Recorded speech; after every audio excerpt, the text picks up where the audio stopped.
Nathan Ilunga s'est enrôlé dans la localité de Kalonda Mission, accompagné d'une grande foule pour accomplir ce devoir civique à l'Institut de Kalonda. Il en a profité pour palper du doigt les réalités de ce coin de la RDC. Après avoir parcouru plus de 150 km sur une route parsemée d'embourbements du au délabrement, Nathan Ilunga Numbi est le tout premier gouverneur de l'Omami depuis le démembrement a foulé les sols de Kalonda Mission dans le groupement Kaseke, secteur de Baloba-Lobangoulé au territoire de Kabinda. Motivé et mobilisé comme un seul homme, la population de ces coins, longtemps oubliée par les exécutifs passés, a réservé un accueil chaleureux et sans précédent au numéro 1 de la province qui a voulu palper du doigt la souffrance que connaissent ces peuples qui vivent aux frontières avec la province sœur du Haut-Lomami.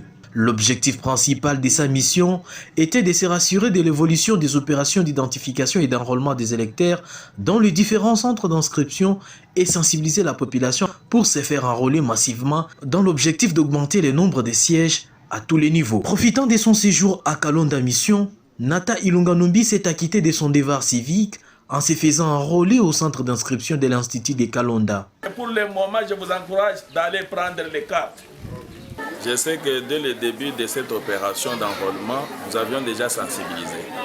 Il fallait que je vienne ici à l'extrémité pour savoir quelle est la santé électorale de notre population.